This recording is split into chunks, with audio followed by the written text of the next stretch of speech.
मानव जाति के लंबे इतिहास में एक ऐसा राजा पैदा हुआ जो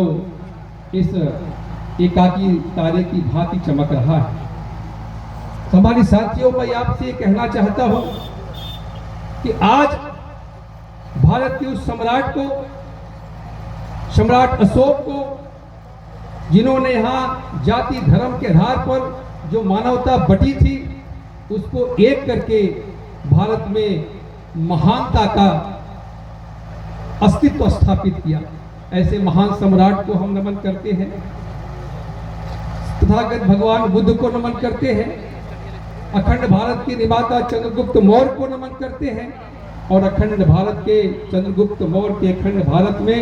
भगवान बुद्ध की शिक्षाओं का प्रचार प्रसार करके भारत में समता, न्याय, बंधुत्व, दया, मैत्री, करुणा का संदेश ये पहुंचाने वाले अपने सभी सम्राटों का,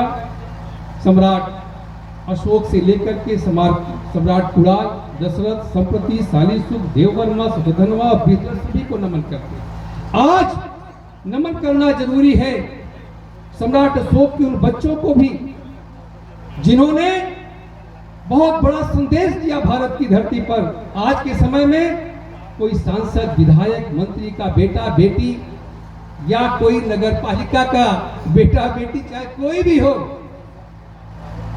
कोई सांसद, विधायक, मंत्री का बेटा बेटी अपने पिता के राजनीतिक वैभव पर बहुत इतराता है, अपने पिता के राजनीतिक वैभव पर बहुत इतराता है और समाज में वो संदेश देने का काम नहीं कर पाता, वो चीज नहीं दे पाता। लेकिन सम्राट अशोक के बच्चों ने अपने पिता के ठाट बाट और वैभव को, इतना बड़ा साम्राज्य को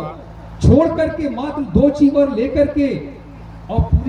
पूरे वैभव को छोड़ करके समता, समानता, न्याय और बंधुत्व के लिए, मानवता के लिए, इंसानियत के लिए निकल पड़े। इतना महान जो उन लोगों ने संदेश दिया था, ऐसे सम्राट अशोक के बच्चों को, महेंद्र और संघमित्रा को भी नमन करना आज जरूरी है। उन लोगों ने महानता का संदेश दिया। ऐसा नहीं था कि सम्राट अशोक ने कोई जबरदस्ती अपने बच्चों को श्रीलंका भेजा था, ऐसा नहीं था कि सम्राट अशोक ने उनकी इच्छा के विपरीत वहां श्रीलंका भेजा था, बल्कि सम्राट अशोक ने ऐसा संस्कार दिया था कि उन्होंने अपने साम्राज्य में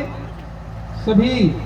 अपनी जनता को संतान के जैसा व्यवहार करते थे और